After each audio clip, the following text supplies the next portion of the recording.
All right, welcome everyone.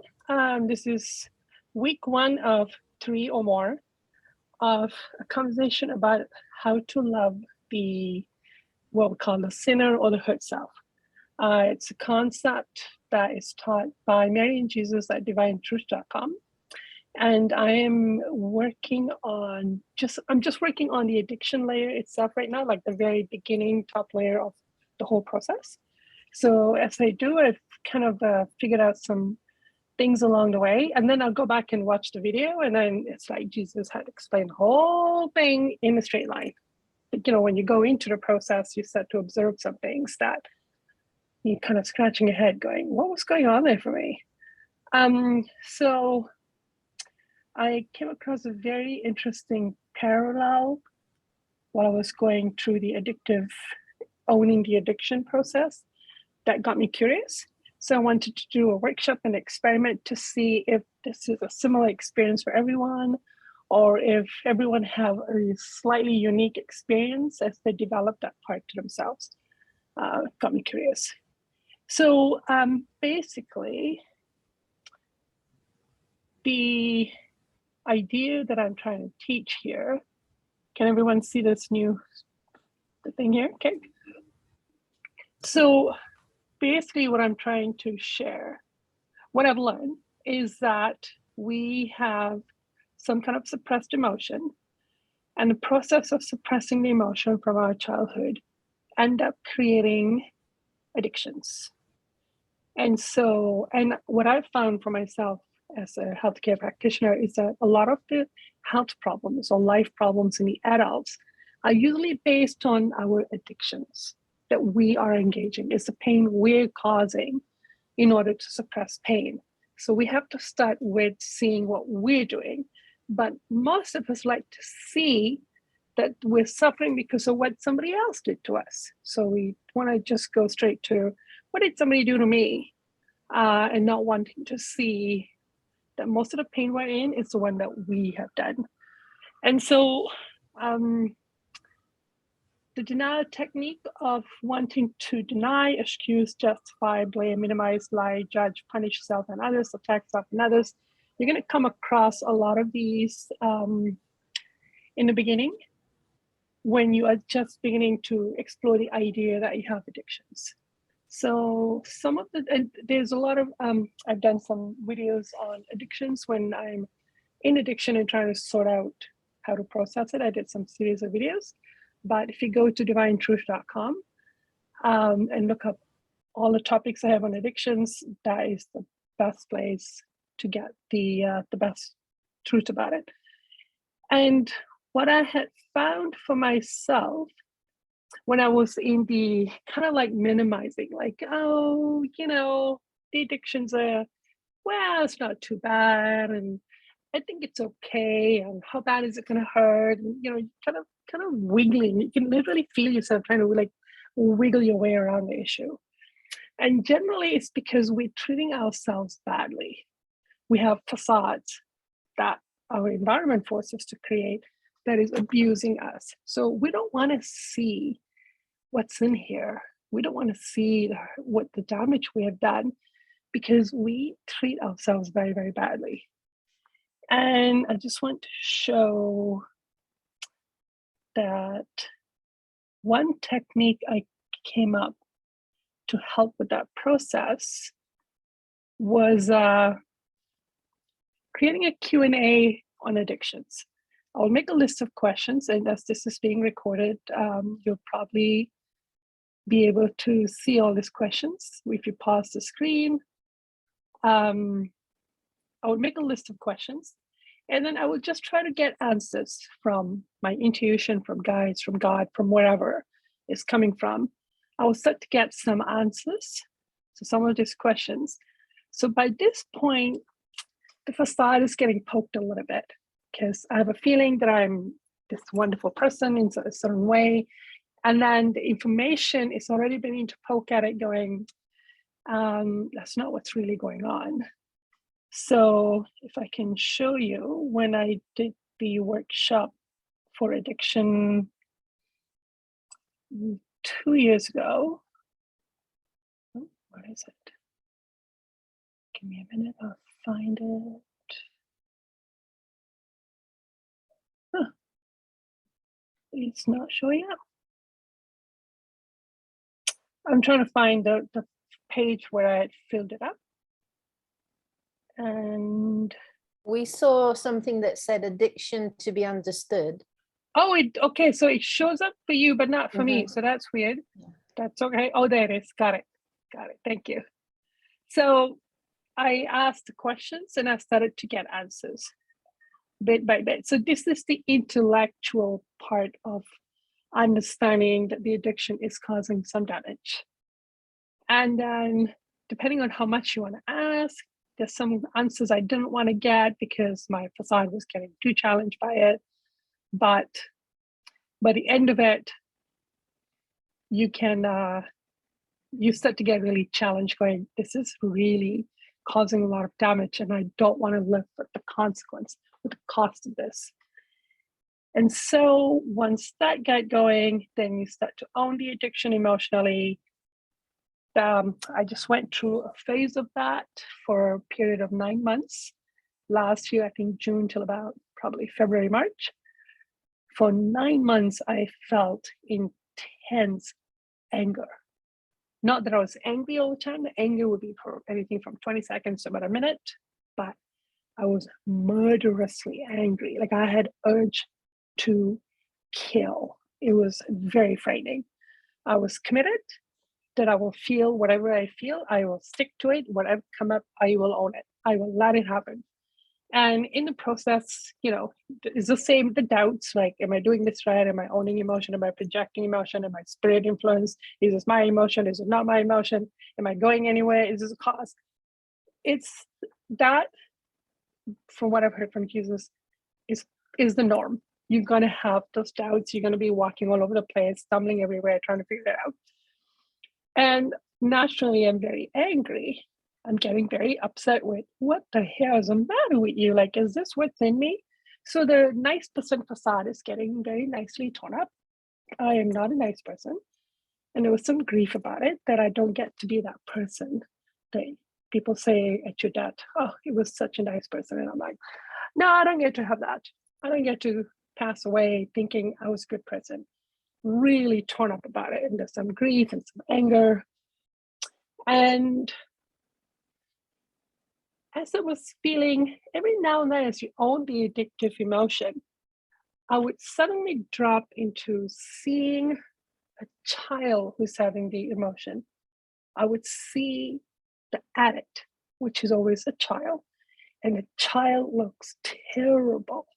The child looks emaciated, looks just bone and skin, looks awful, looks in prison, just tortured, sometimes even insane.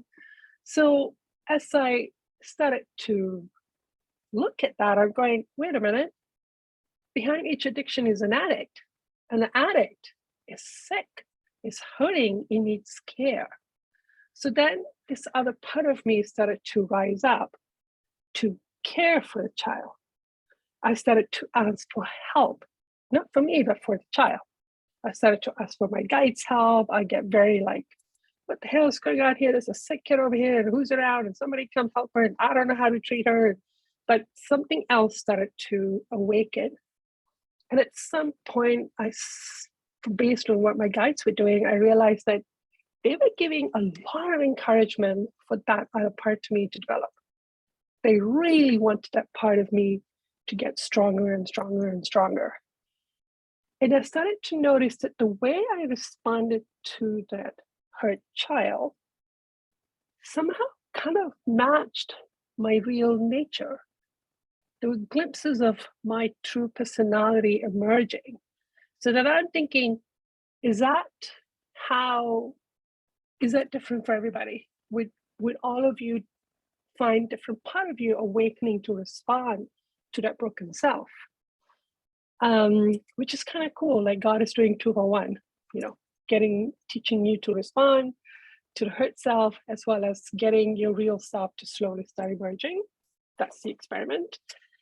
And 2, what I realized was that when I was then responding to the the one that has the trauma, because you have the angry one that has the addiction, and the addiction is always a separate thing than the traumatized child. Completely different issue. When you're owning the addiction, it has nothing to do with who you're going to find under it. Completely different issues. Don't even bother guessing. It's always wrong. And when I found the part of me that's really hurting, that was abused, which then created the addiction, I noticed that I would then use the same method to respond to the one that needed to be healed.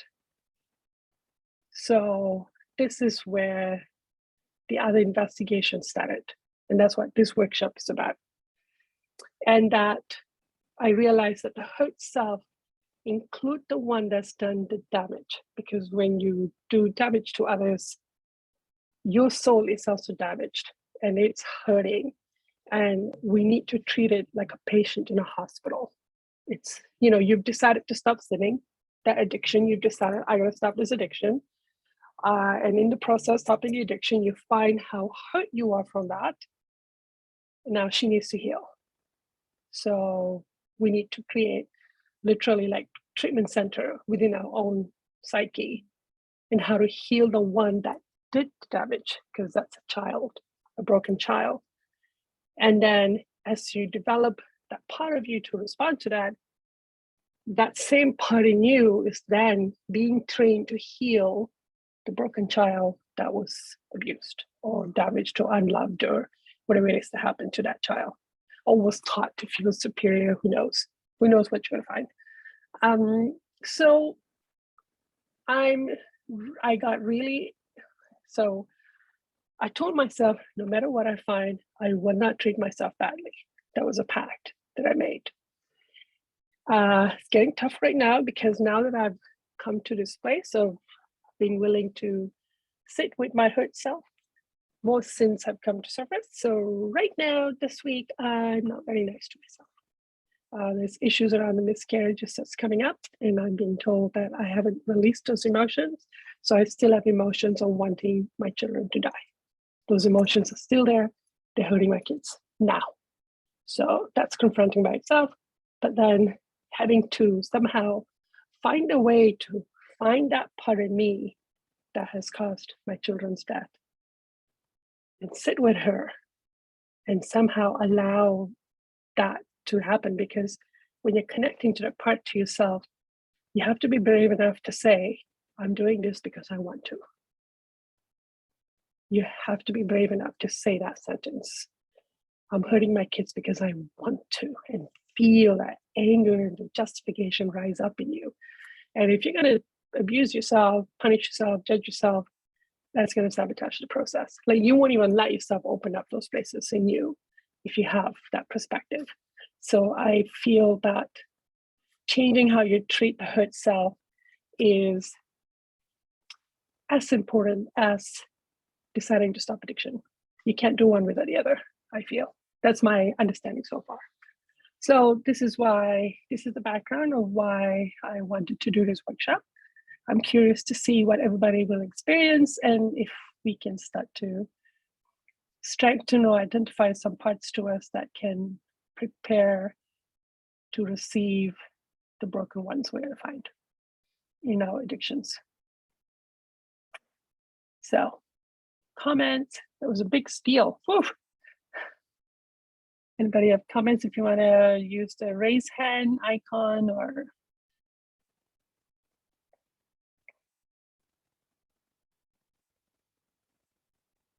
Michaela? That was a great spiel. I thought that that painted a really great picture of understanding. Thank you for that. Yeah. And have you found that yourself, Michaela? Because you've been looking at a lot of things, you've been doing repentance around your kids. Like, how are you treating yourself? So much better than I used to. Like when I slow down and really look at it honestly, just based on actions, not ideas, I'm treating myself so much better than I used to. Okay. And like I still go into the self-punishment, but it's nowhere near the same. And the awareness comes in of, oh, this is happening and this is not helping anyone, you know. no. And Yeah. sometimes I wonder if those are our facades, because facade is a confusing bit for me. But I wonder if the part that punish and abuse ourselves, it's a facade self. And then you got to sit with the facade, with the angry facade, and say, I think I'm good. I don't need your help anymore, because the facade has two jobs: to suppress your terror and to minimize, desensitize you from pain. So I try to tell the facade self, I'm okay with feeling fear. It's okay. And I'll start shaking right away. Because, yeah. So again, another curiosity, because I'm like, we're going through the process and then we're like, what did Jesus say about that? And then you go back to the lectures and you're like, oh, Jesus actually said, the way you respond to the hurt self is also going to be the way you're going to respond to her. And I'm like, wait, he said it. He said it. Like it's all there. So it's kind of cool to find the. Sorry. Go ahead. One of the facades that the experiences I had to feel was that I wanted to kill myself. So like that, I feel like that is a facade that kind of keeps you stuck. And I had to really feel the intensity of how much I wanted to do that. Yeah. And I had suicidal ideation, or just an even attempt, while I was pregnant. So as a child. So I've had 2 miscarriages, and then now this is a 3rd one. So that's some dark days are here. And somehow the only way I'm going to get to it is if I really passionately love that person. That's the only way she and I are going to get through that. Because you're going to have to be brutally honest, and yet you got to somehow find a reason and justification for why you should love yourself going through it. So if we had to speak about ways in which you could,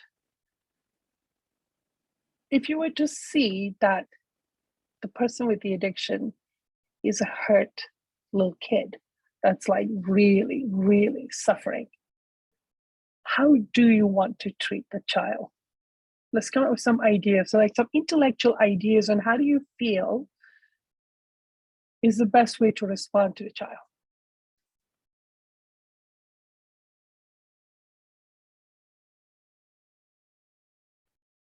Who wants to start? Selena. I felt I really made some breakthroughs when I just developed a practice of talking to her. Okay, Just so having a conversation. I kind of hooked into an emotion that she had of being lonely, and so I just started to be with her in what she wants to do. Okay. And so she could just talk. So you're speaking about speaking with her, being with her, and listening. Yeah. Listening to what? Okay.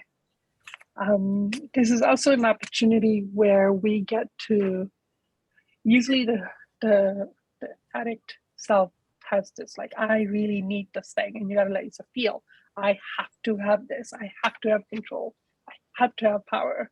And I'll usually say, why don't I ask God about this? Let's ask God about God's perspective on power. Is there such a thing as power? Is there such a thing as positive power? So then I will bring the conversation to, what does my guide say about that? What does God say about that? So then there's a re-education process. You're educating the hurt self because you never got an education. Ever, period. That's a good one, Selena. What else? Yeah, I thought so. Yeah. Other ideas? Other qualities we need?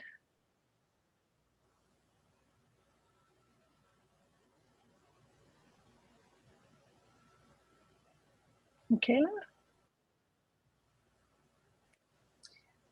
Just softness and open-heartedness.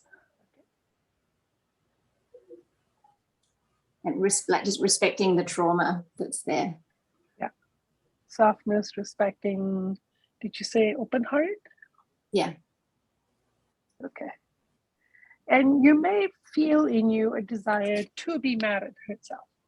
And then you're going to have to let yourself own the emotion to just kind of get rid of it, which will then also help bring up the repentance feelings towards how you've been treating the hurt self. But okay, that's a good one. Thank you. And Jill.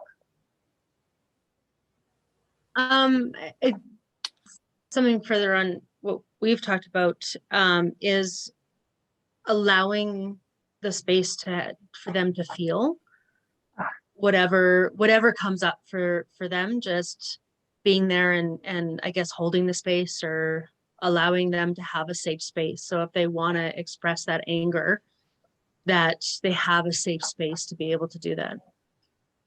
Okay. And in respect to that, feeling what they feel, I think I'm still trying to figure it all out, but Yes. you know, I guess feeling what they're feeling. So as they're going through it, feeling the anger, feeling the hurt, feeling the whatever comes up for them, like you have to feel it as well. Almost like is it like a mirror, I guess? Yeah. Yeah. Yeah. You can say that, or you can imagine you're speaking to a child. Yeah. And imagine, my guides like to use imagination. They create imaginary conversations in my head. And I'd be like, wait, who am I really talking to here? That's me talking to my little kid, isn't it? Like, so, I have a pretty big imagination. So guides will use what you already have established in you as a tool.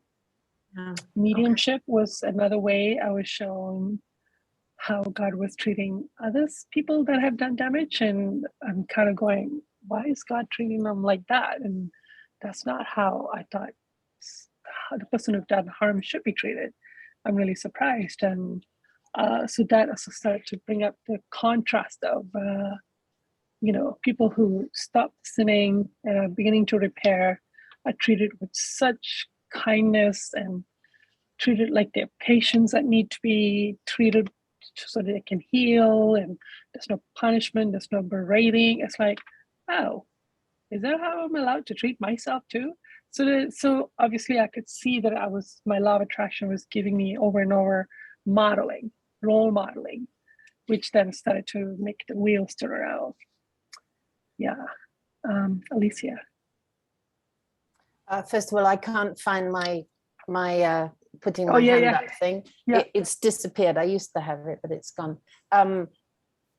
Well, actually, practically everything everybody said, I noticed that's similar to when I have moments of I'm going through something, and then it's almost like I go through something and then I feel God holding me like a child, like a baby, and all those qualities, like, and the things that each person has mentioned about talking to that little child, the softness, the compassion, the allowing me to be angry, etc. It's like I'm allowed to have all of that, but I'm held.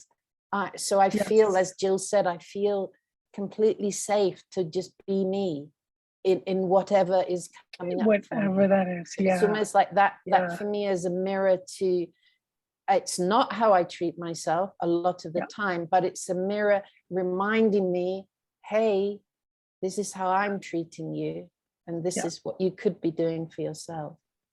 I feel that the more you can develop those qualities, the more willing you'll be able to see the other stuff. Like the stuff I'm seeing right now is pretty dark, but because I already have established some things about how will I respond to myself, and therefore allow guides to treat me.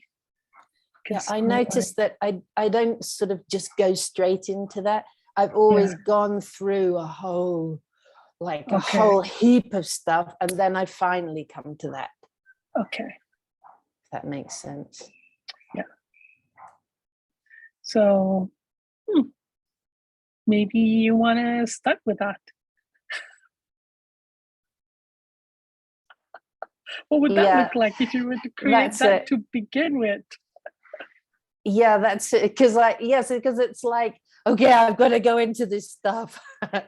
Like Yeah. that's almost like a punishment in itself, and an angry Yes. place in itself, Mhm. an addictive Yeah. place in itself, instead Yeah. of going straight to that, which will automatically open up the other stuff. Exactly. Yeah, thanks. Yes, there's a lot of re-education of self going on here, because we were never disciplined, or we were always punishment. Even punishment is an excuse for abuse. We've just never. I mean, another way to ask this question is, when you have had an experience that was really moving for you, even though you were being raw and honest, what was that treatment? What was it that stood up for you about it, or about that person? What worked? Why were you willing to say those things? Why were you willing to go there? What were those qualities? What would you guys say?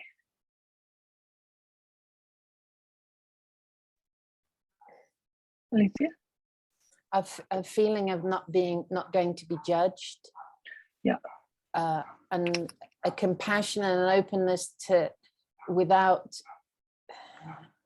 yes, it's about judgment. I feel like I don't feel like I'm going to be put in a box in any way. Yeah. I'm just allowed to be whatever I am in that moment.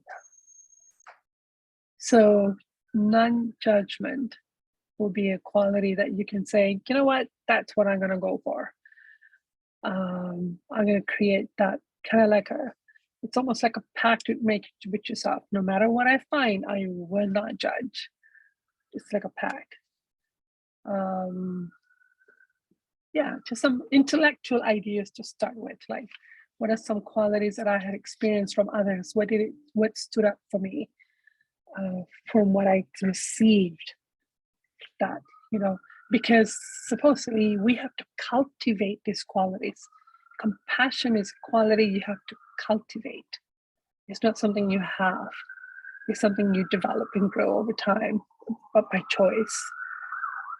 Other qualities that you think would be helpful, or you have experienced that worked for you, Michaela? One thing that you've really helped me to develop, because I just had a reflection there. I'm like, well, how many conversations have I had with people where they actually were considering me kindly? Yeah. So you came up. And one thing you've always helped me is to see the child in it, so to see, even if it's in a different person, and seeing the child in that person, and just starting to recognize how when you can see the child, it brings in different qualities straight away to the way that you're going to interact. Yeah. Yeah, exactly. Well, not for everyone, but I know for me.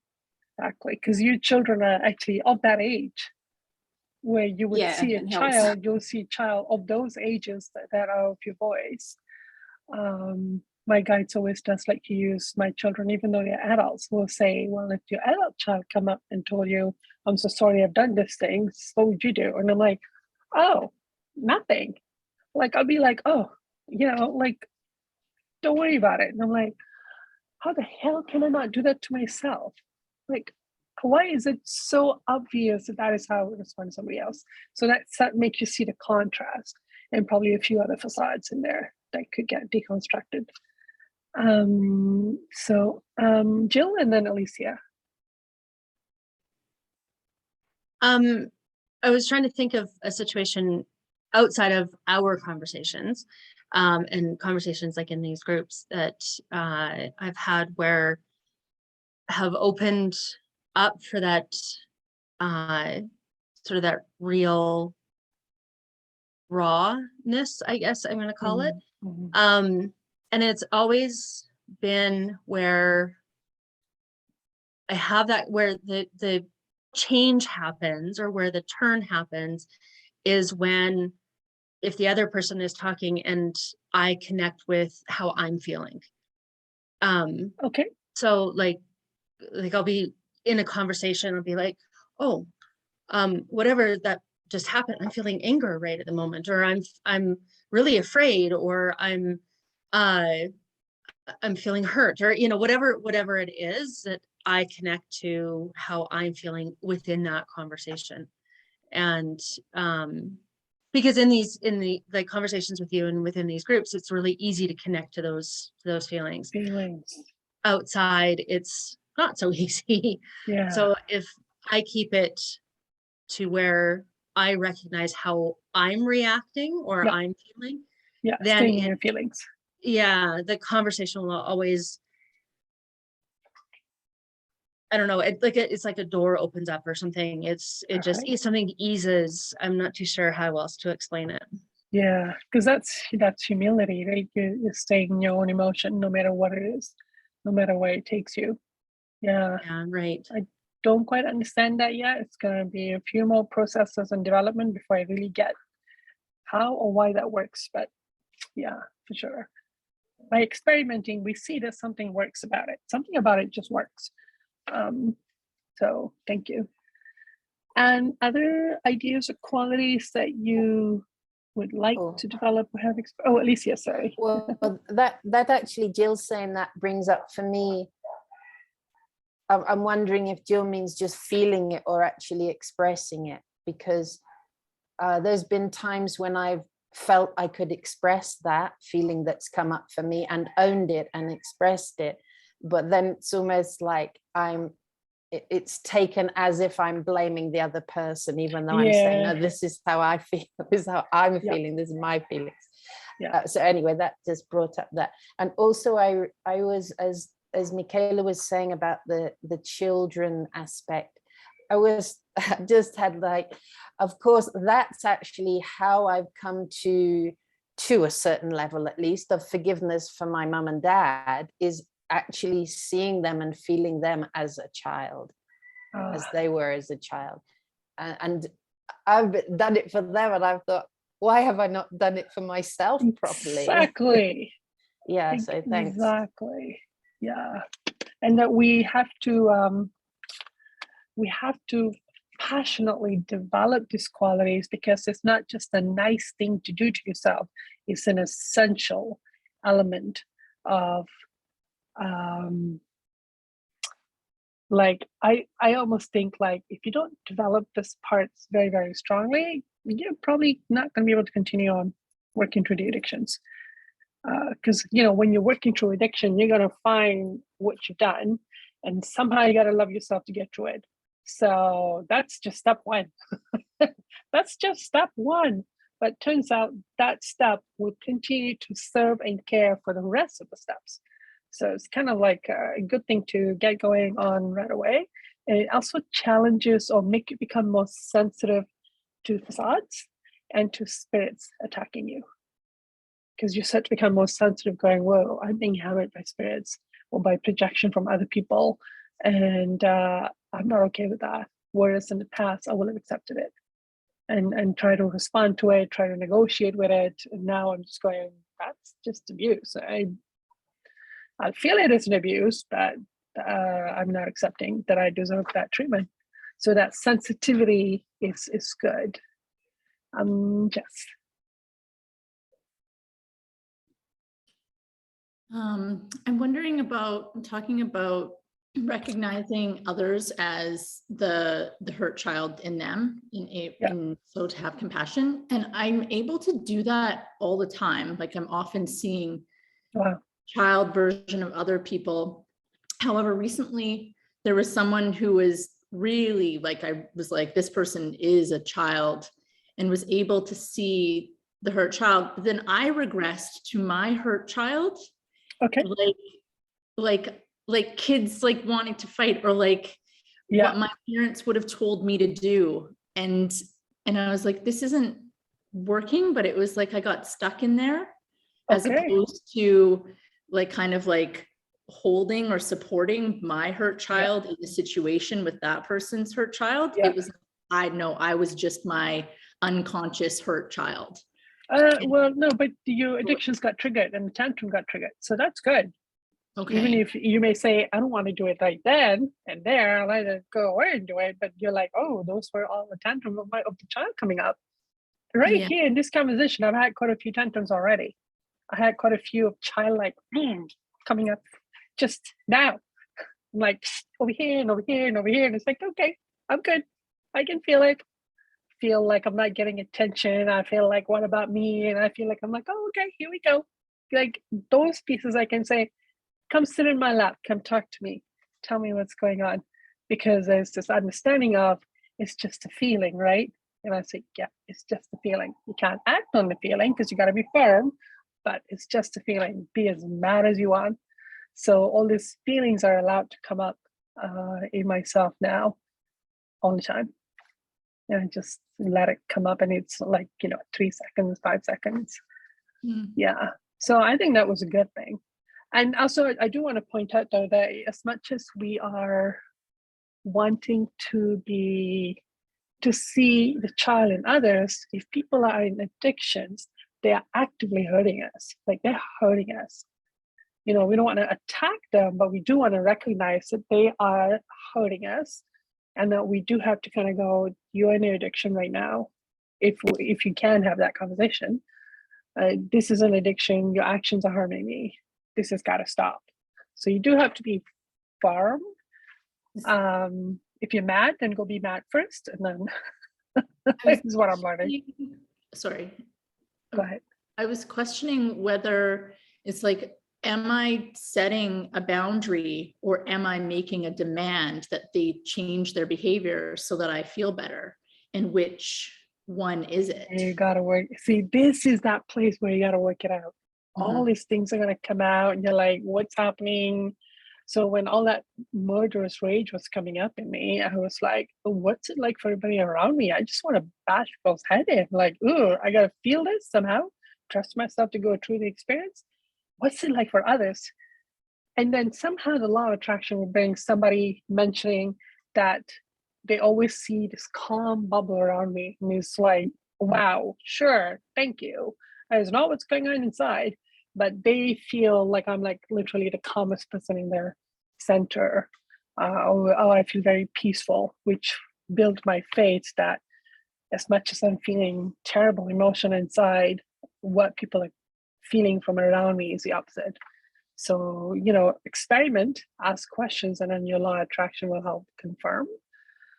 But I also got attracted more projections and very angry people at the same time.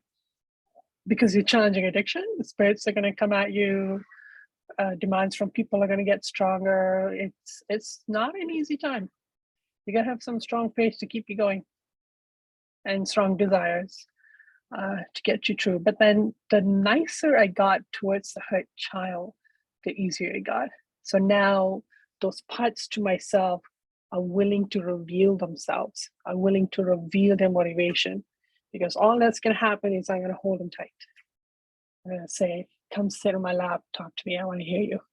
So these are some of the qualities I hope we can experiment with in the next few weeks. Michael, did you have, go ahead. I've been quiet, but I've been thinking about your original question. I'm realized here I am, an adult, and I am completely ignorant of my hurt child. I've ignored it all my life.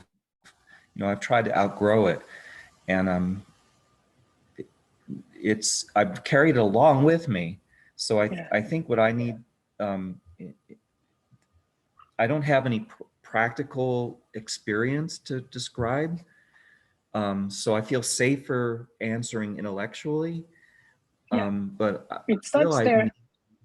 What it started, yeah. I need a guide.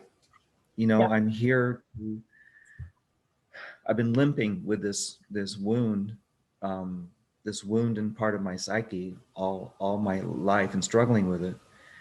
And I think I think I can find help. I'm asking for help to. So there's willingness and desire to begin to let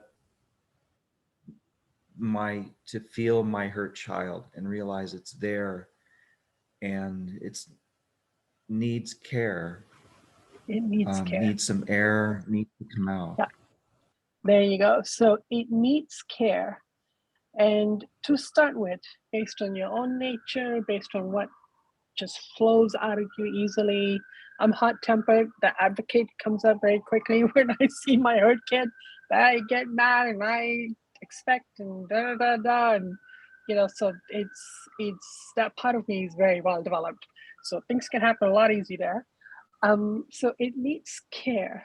What is flowing out of you in terms of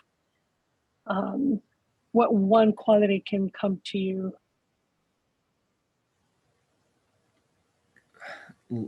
The child, there's something in me that wants to breathe. I've kept it really tightly bound. Yes.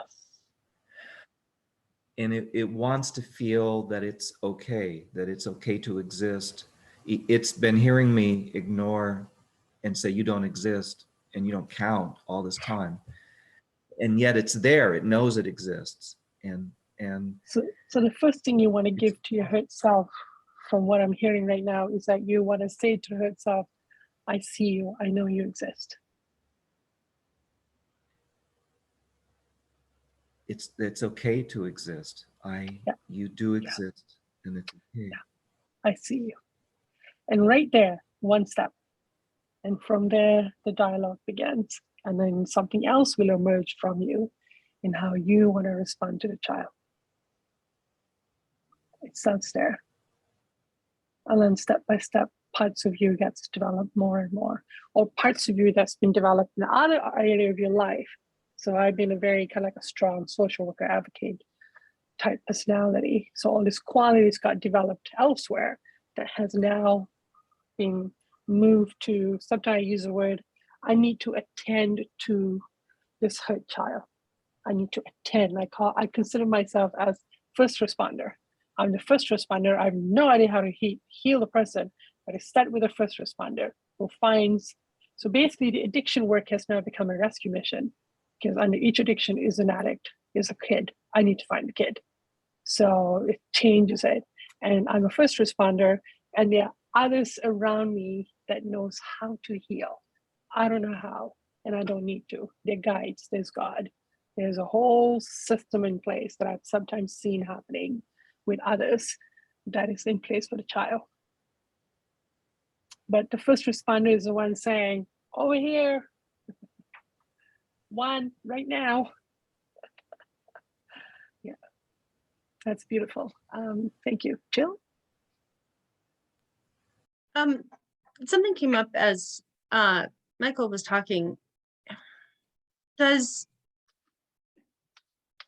the hurt child need to trust you? Oh my God. Yes. So if you can't, there's a whole journey. Okay, so if you can't trust yourself, then how is the hurt child's? That's punishment. That's berating myself. Okay. Yeah. Exactly. Okay. Yeah. You have to earn the hurt child's trust again. And depending on how you consistently treat the hurt child in a very specific way, because I'm such an advocate for the hurt child, I will stand up to God even to kind of, give my hurt child what she needs and this and that. When you have somebody that'll fight for you, you're going to trust them.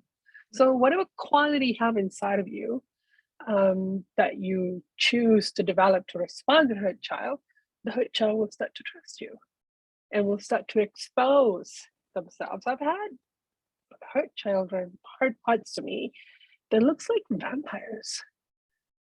They're scary, they're angry, they just want your blood. And I'm like, oh, you cute little thing, come here and talk to me. Well, like, what's gonna happen? I'm just gonna be like, oh, you come here. There's nothing. So that slowly, I can hear it now. I can hear that part of me, of my emotion would come up wild and angry, because it's just a feeling and I'm allowed. Yes. So the child feels safe to expose. Like, we have all these motivations that we have to confront. I have a motivation to murder. I have a motivation to rob. I have a motivation to get what I want, to manipulate. Whatever motivations we have, we gotta let them show themselves and then go, I see you. Thank you for being brave and showing yourself. And I'm so sorry I have treated you badly. And come talk to me. You're just gonna have a feeling. I'm okay with that. That's powerful. because you're going to have to be brave enough to go, oh boy, I have those feelings inside of me. There goes another facade. So when you can feel the addictive anger emotion, that it challenges your facade. So depending on how attached you are to your facade, you're going to not want to be able to, see those feelings inside of yourself. It's almost like you have nowhere left to hide. It's the kind of feeling you end up with yourself. And yet somehow you gotta passionately love that part to you to get through it. So this is, according to Jesus, the hardest part of our journey right here. We're still in addiction, we're open to spirit attacks, we haven't not good enough, not connected yet to receive God's love. Look at my language right there. I'm not good enough for God's love, so whatever, go away. That's one of my tantrums. Michaela? I found that like a really big turning point to starting to develop the trust was to first even just intellectually accept the person that was doing all this stuff and go through this intellectual process even of recognizing that God, that God loves that person and that that person was created good. So there's a way through, but first you've got to accept where that person is at without shutting them down or denying them or all of that stuff. Then that seems to unravel it and pick it apart, like just by asking God's opinion, it just starts to flow. Asking God's opinion.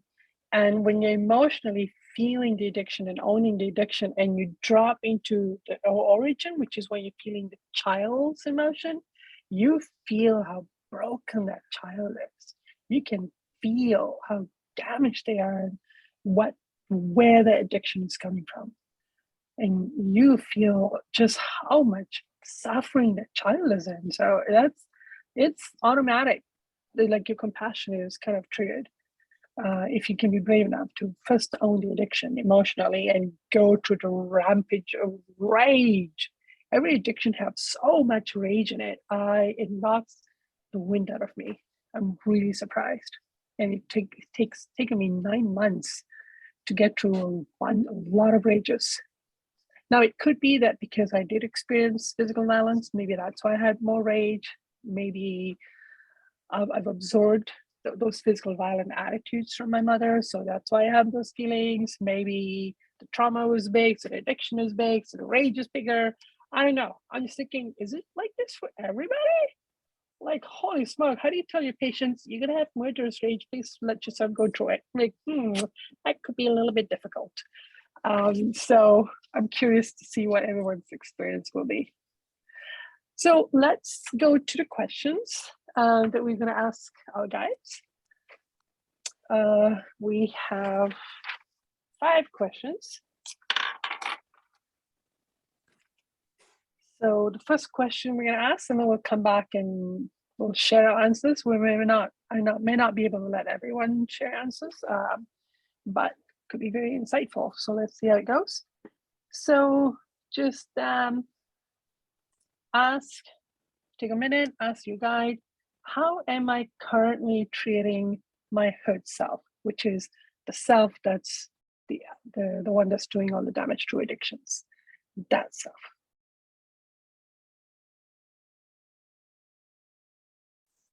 So the question we ask, and I added a second part to that, is how am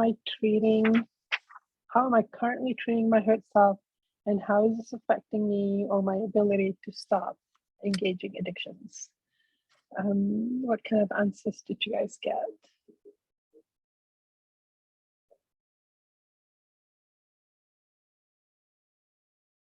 Michael? I went from denying that it exists to recognizing that I disguise it. I deny it exists to others, and I get mad at them for telling me that it's there.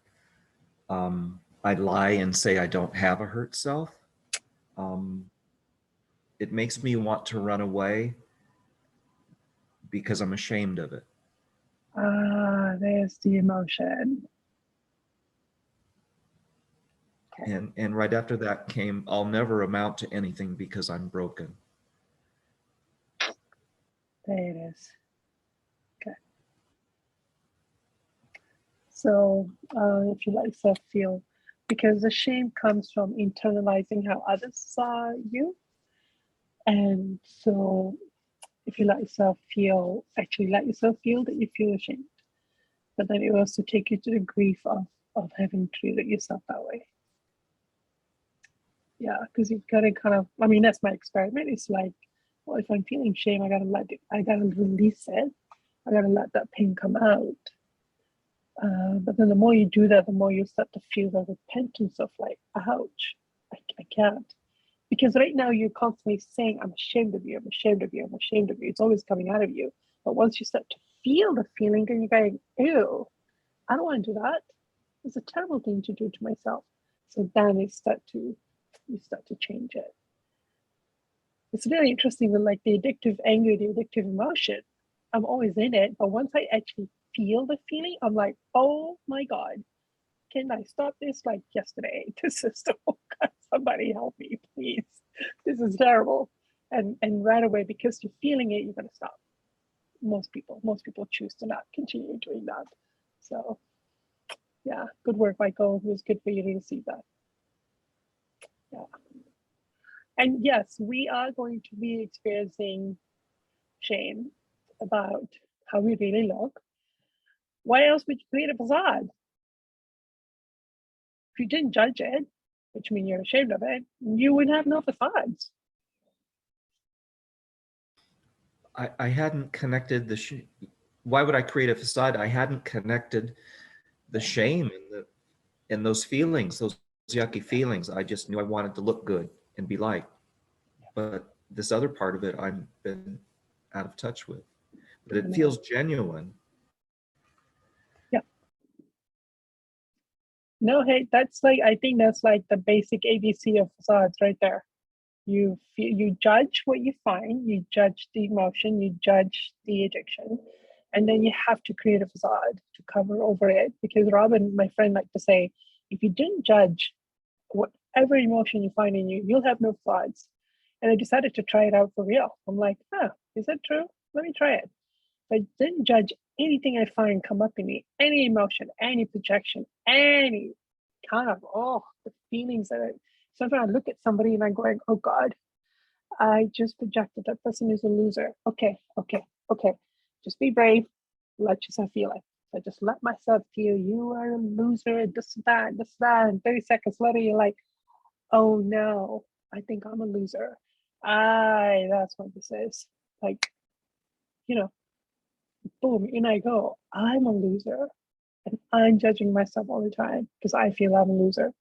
So then I start to feel the sadness of how that, oh my God, I just made that person feel so terrible. Like, not that I was judging myself, but it's like a repentance grief of like, I feel so terrible I did that to that person, and that actually that person is in this quality, and the grief will come up.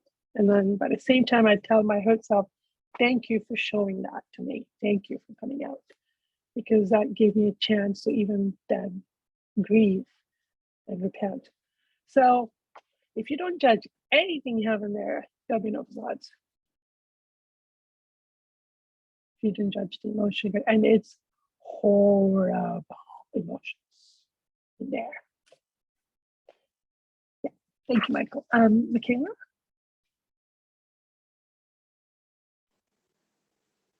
I've recently been working with the addiction of wanting attention, and I've found that because I've really been able to notice how strongly I project my energy outwards for everything, right? So I've been able to kind of slow the process down enough to be like, okay, well, why don't I want to turn the attention inwards to me? Why can't I give myself that? And that's when I've been able to see that I don't value her opinion at all. Like, I feel like she has nothing that she can give me. Like, she's a void, basically. And so if I give her my attention, I'll just be as well, basically. And I was seeing that in this, okay. In our facades, we're really abusing ourselves. And in fact, our environment forced us to create facades so that we can abuse ourselves, so that our parents don't have to. So yeah, it's rough. It's rough what you find out, but that's good that you feel that. Well, and I've seen as well that, like, in terms of how this is affecting me, like, it's kind of like a choice. I can turn my attention outwards, and then I'm just running that machine that I'm really good at, or choosing to slow down the machine enough by actually turning my attention inwards. And when I turn, and in making that choice, it's like it's kind of opening another pathway that can bring the help into that inwards experience. Yeah. There you go. So that's like a quality right there. We'll see what you get in your later on the other answers, but it's like, oh, why don't I practice with inward attention? That's the quality I'm going to develop to respond to her itself. Like this, certain keywords start to come up for everybody. To like, why don't I try that for a week and see what that feels like? And different qualities come up. Yeah, thank you. Others? What did others get? Alicia and then Sharon. The main theme for me about how I treat my hurt self currently is that I'm harsh on myself. Yeah. Okay. And I had these words come, just like almost like, just get on with it. Just get on with it. There. And okay. You've got to learn, even if it's the hard way. Yes. So I felt just a harshness, but I can also relate to what Michael said about the shame, about what, feeling other people's projections onto me, about the feeling like I'm ignoring myself too. So I'm looking outside of myself, like Michaela said, either for attention or giving attention to something outside of myself instead of to myself. So I can relate to everybody at the moment, and how it's affecting me. I can feel that it's isolating me. It's almost like in going out there, I'm isolating me in here. I can't really explain that.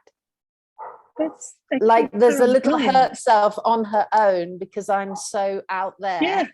Instead of focusing on her in here, she gets isolated. But when I look at you, I see you isolated. Yeah, I feel isolated. Yeah, I do feel isolated and small, and I just feel like I'm avoiding myself because I just never going to be good enough. Yeah. And you can see how that facade got created. Yeah, anyway. Okay, nice work. Thank you. Sharon.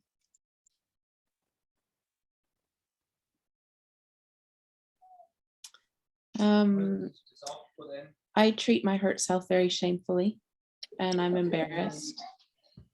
Okay. I'm embarrassed by her, and I don't want to show her to the world.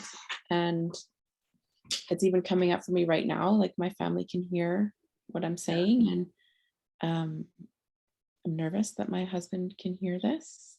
He just closed the door, which is also interesting. And then when I do show my hurt self, I feel that she's not taken seriously, and I just have butterflies in my stomach. And then sometimes I get this few seconds or even a few minutes of like really powerful. I feel really powerful. And then I get, again, I feel really low and I feel ashamed, and then I shut her down again. And it's affecting me. Like my emotional addiction is to try and be accepted, and I think to looking good, but it's more like to try and be accepted. And so this feeds my emotional addiction of acceptance, and so I just try to camouflage her. Very good observation. Sharon's new to all of this, and she is catching on very fast. It's incredible. Thank you. So so you can see that feeling embarrassed about your hurt self is going to be an emotion to go through. Yeah. because why else would you want to hide it with a facade? And yet you learn to feel that way about yourself as a child. Yeah, I really feel like if I show that hurt self, that I won't be accepted. And that's terrifying, that my husband won't love me anymore. And of course my kids will, but you know, that I'll have to change my friends and everything because everybody's used to the way that I am, and they need me in their lives for all those reasons. And if I'm no longer that. So that's the justification for the fear of the addiction right there. So the fear is already happening. You're like, oh, if I'm not accepted, then, and addictions are about suppressing fear. So you can see all the fears coming up, and then you start to experience the fear. Don't talk back to it, just release it. Like, so freak out that now that I'm not accepted, my kids will have no friends. Like wherever down the line you go, those are fears, and they never come true. They never come true. But you gotta let yourself process, because if you don't want to release the fear, you'll go back to the addiction. It's about the fears. So good work, Sharon. Okay, Selena. Okay, ask my guide. You want your hurt self to be controlled and adult-like. You don't want to feel her pain created by the suppressed rage. She won't be able to feel her rage until you stop judging it. How is this affecting me and my ability to stop addiction? It's keeping you in pain. You don't want to lose control, so you keep her in control. I've been laying on my bed trying to have temper tantrums. I just keep saying to myself, not gonna let go. Not gonna let go. Yeah. I hate it. Okay. But I'm doing it anyway. Yeah, exactly. Yeah. That is, yeah. I Yeah. want control so bad. Yeah, exactly. Facade of rigidity in myself. Yeah. Well, yes, that facade does kind of make sense. That will be the facade you create. A coping mechanism. Yeah, a way to cope, survive. Just create rigidity in myself. Create a code of rigidity that I must stick to. Yeah. Thank you. All right, so we're going to move on to the next set of questions. The question we're going to ask now is, how does God or my guides or my intuition want me to treat my hurt self? The self that get exposed when I start to look at addictions and look at the damage. And how will that help me either stop the addiction or heal the pain? So how does God want me to treat my hurt self? And how will that help me stop my addiction? Or how will that help me heal the pain, the hurt self?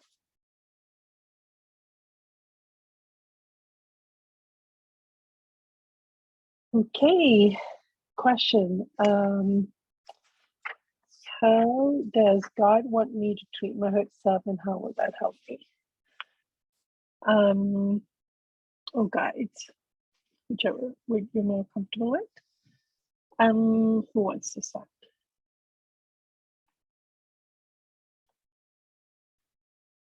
Michael.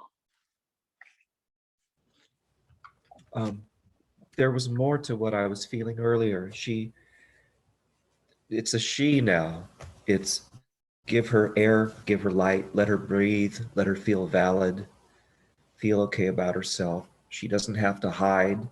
She doesn't have to crouch in the dark. She is not outcast. She is not despised. And she wants to give me her hurt and let me feel the pain she's had to endure by herself. Okay. That's what came. Okay. So the answer is about allowing the kind of like legitimizing and validating. And not having to do it alone.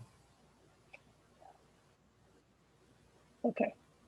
Essentially sharing it. What? I'm just curious about the sheet, like the concept that you got the sheet. I'm going, what's happening? So I'm a little bit surprised, but okay, we'll go with it.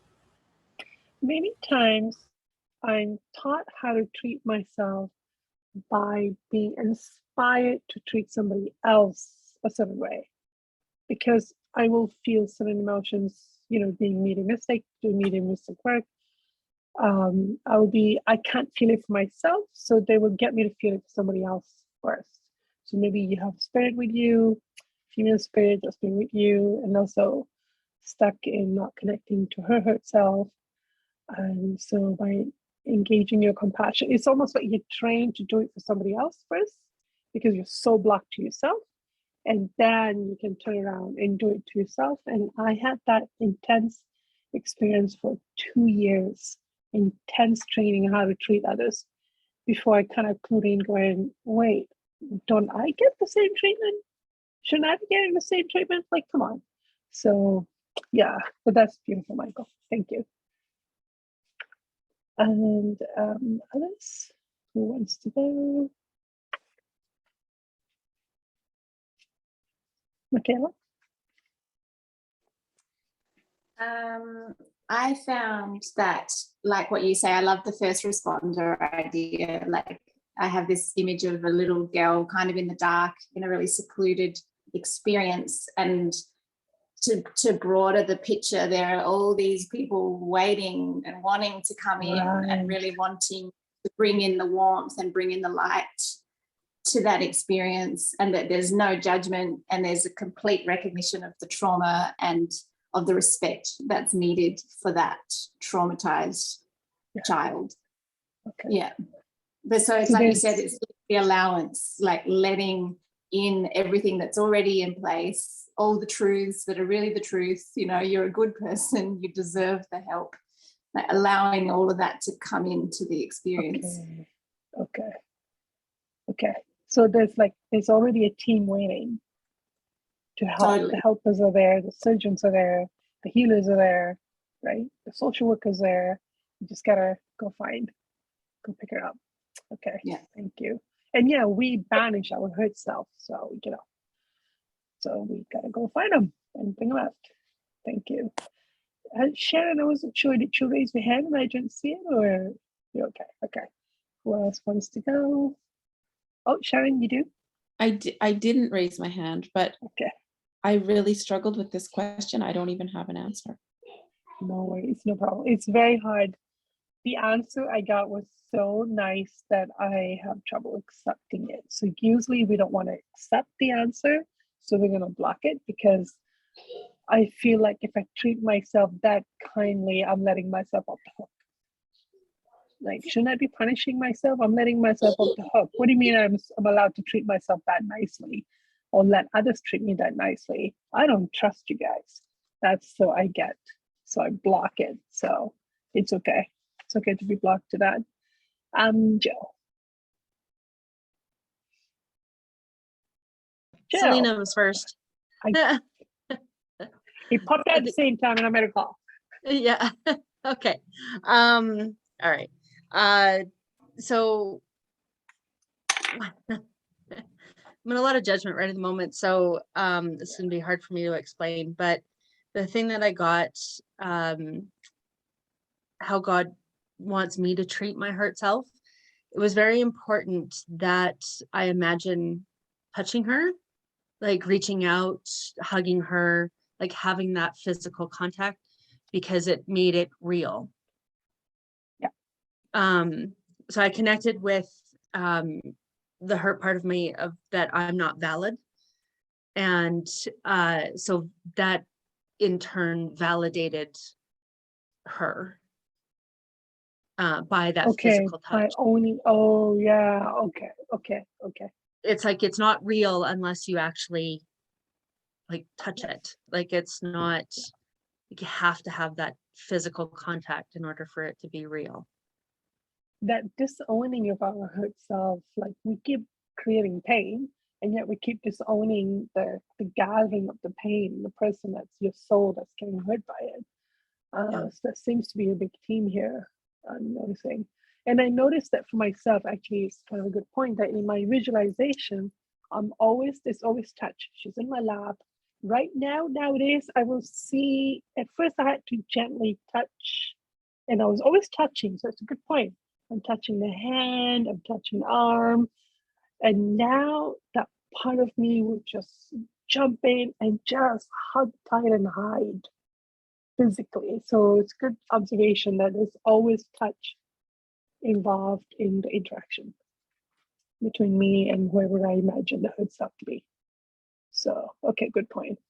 Yeah, thank you. And Selena.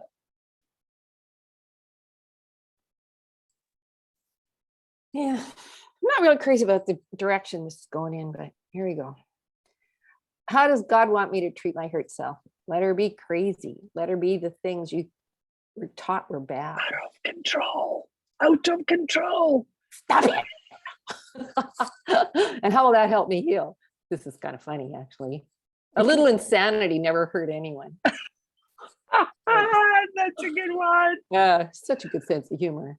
Oh my God. Yeah, what will feel like insanity to me will be what lets you heal. It will feel like insanity. It's not, but it will feel. And I'm going, oh God.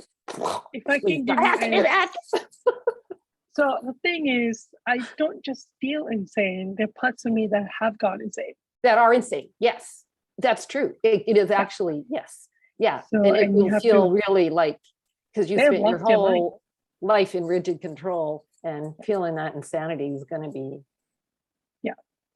Exactly. just keep going. Just keep And swimming.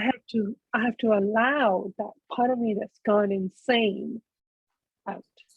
Allow the experience. I have gone insane. Many parts of me have gone insane. And by the time when I get back to those parts, allowing those to be expressed, I'm going to be insane. Jesus had gone insane. He said, yeah, I went insane a couple of weeks and I'm back. It's like, whoa, that sentence just jumped out at me. It was like, whoa, he said that. For 2 weeks, a couple of weeks, you want to say, not just for like 5 minutes? No, it was a while. Well, okay. Yeah. He said, yeah, so yeah, I went insane. Like, okay. And maybe your real self, Selena, is a little bit what you would call insane. What if that's who you really are? Maybe. Just there was just so much crazy in my house when I was a child. I can really see how I wouldn't want to go there. Yes. Yeah. Yeah. It's not insane. It's more like the wild child. Yeah. That way I keep having dreams about being on a skateboard. Oh. I think it is. Okay. Yeah. That's beautiful. Thank Yeah. you. Okay, so final question. I think we'll ask Alicia. Final question is, what one quality that I have already developed or that I could cultivate, that I could engage for the coming week?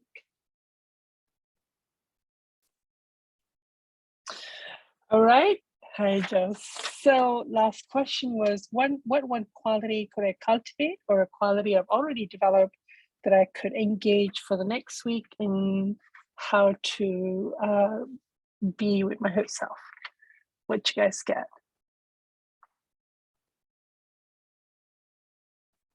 Michael. Tenderness. It's a she because it's the sensitive part of me. She's fragile. Which is usually projected as dominant kind of thing. Is that what you mean? Okay. That's how I feel her. It could be why I don't want her around too. So tenderness, and also patience, because I'll forget that she's there. She's not because she's used to it, but she doesn't want me to punish myself for ignoring her. She doesn't want me to self-inflict pain for her sake. Yeah. Okay. So there's one thing when you become aware of what you've done, is that now you feel like you need to punish yourself when actually God's laws have already kind of done the job and you don't need to improve upon it. But this past week I've been like, I have to punish myself. Are you freaking kidding me? Just let me do this a little bit. Casey was laughing at me. So yeah, God's laws are there. They've already, you've already earned the penalty. It's already in the soul for you to discharge or repent. you don't need to improve upon it, though I feel like I can do it better. So that's a good point. Go ahead, Michael. You know, along the lines of improving on the pain. Oh, lost you there. Michael, we lost you. Can you repeat that? Yeah, maybe I want to punish a reason for punishing myself is I haven't begun to feel the pain in my soul from the laws for what I've done. Yeah. And that whole part is ahead of me still. Yeah. To feel the real pain of what I've caused myself. Yeah, exactly. Exactly. There's enough pain waiting for us. We don't need to go create more. Yeah, thank you, Michael. Selena. Yeah, that's pretty clear. What I have to do. Physical tantruming and falling backwards and no excuses. Like just falling backwards on the bed. Yeah. A lot. So like a lot. Till I basically get allowing some kind of breakthrough. Just physically allowing myself not to be so rigid. Okay. And being mad about that. Okay. Having to do it. Yeah, that's a good one. So the quality you're gonna be engaging this coming week is you're gonna let it rip. Yeah. Let it come out. Yeah. And if I'm mad about it, I'm mad about it. Exactly. Yep. I feel what I feel and I'm gonna let it happen. I keep making excuses not to do it.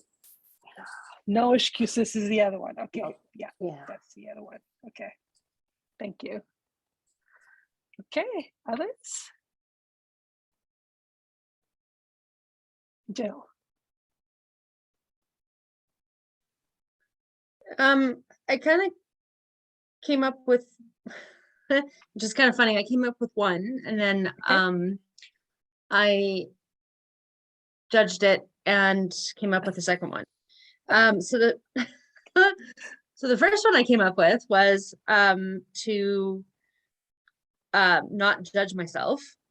And then I'm like, well, but that's not a quality I need to cultivate. Of course it is. You judge that, please don't judge. Yeah. I judged that. Please stop judging.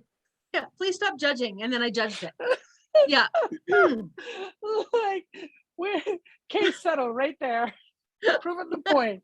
Oh my God. Okay. Yep.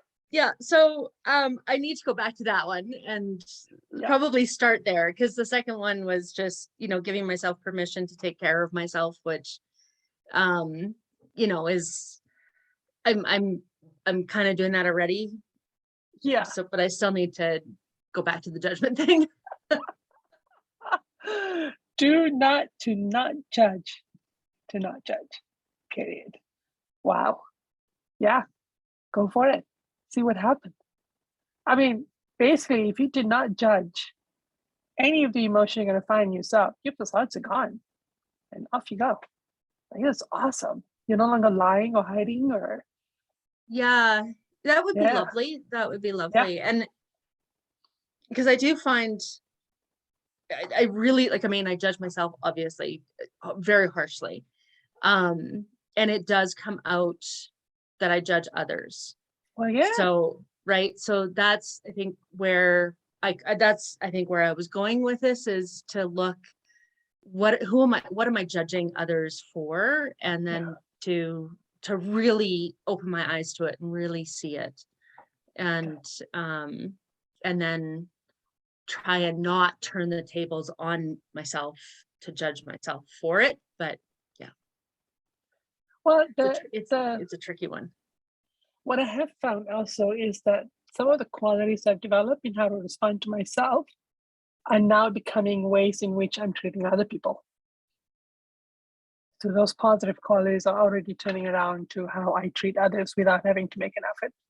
So you are treating others the way you're treating yourself. Sorry, can you say that again, please? Yeah. So some of the changes I've made in how I attend to the hurt self, to the addict in me, is already automatically turning into how I'm treating others. It's just turning right around, and I'm doing the same thing to others without having to make an effort.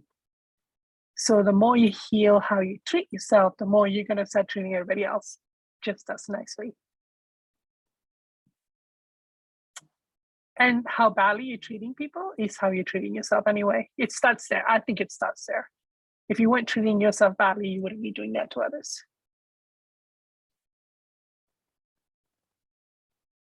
That could be another reason why this part of the process is crucial.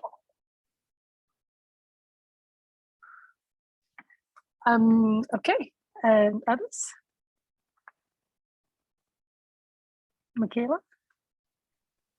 I got to breathe every day, and to, like, when I have the moment to pause, to really pause and to take breath and to just come into my physical body. And also to write, like, maybe just 1 page a day or something, to just commit to that for the week. Okay. I've been doing angry doodles, and they are incredible. Sometimes I don't want to write. It's just angry doodles.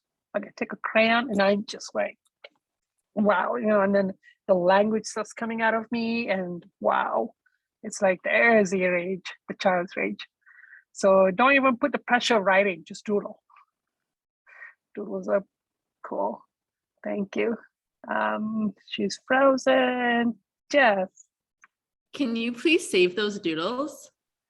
No, I tore them out right away. Are you kidding me? They're so mad. I have a bunch of angry doodles from my travels. Like, I'd be journaling and then it would just turn into it. And I've saved a bunch of them, and like the evolution of them, it's abstract art, and it's a pure expression of emotion, and it's power. Anyways, I'm sidetracked. I was like, you could do some exhibition stuff with that. Okay. Like, by example, showing people like the ways to alchemize the emotional expression. Anyways, it was like, save those. Good point. Okay, thank you. I will think of it. Thank you. Yeah, I was going through my stuff the other day, and I was like, oh, yeah, they're good. Yeah. And if anyone else wants to get on this too. Yeah, absolutely. Thank you. Yeah. Okay, so what I got for question 2, I've got to share my answers. Question 1, how am I currently treating my hurt self? I don't know how to treat myself.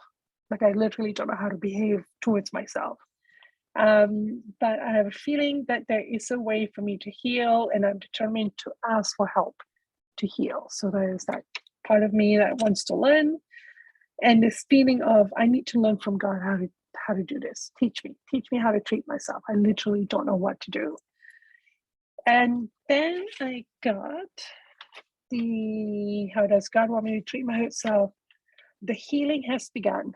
The recovery process has begun. It's over. It's done. It's in the past. It's like, I really want to believe that it's over. And that, imagine myself, if you guys remember in the book Through the Mist in chapter 9, where she's like hiding in a sanctuary with Krishna. There's this book called Through the Mist. There's this beautiful sanctuary, and she's secluded, but people come and go. So imagine that I'm in one of those places right now, and I began the process of recovery. It's over. Was how God want me to treat myself. And what quality can I cultivate? Listen to my hurt self.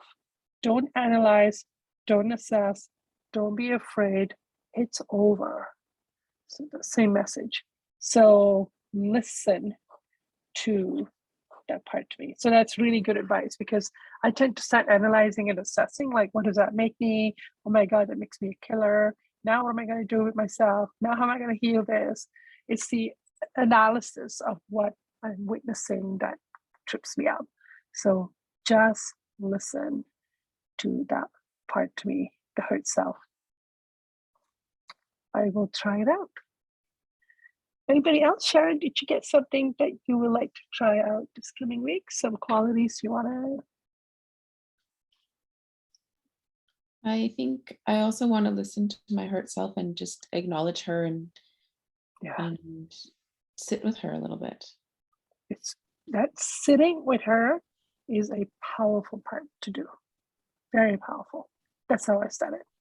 Just sit with her. Literally will be like, I'm just gonna come sit next to you here.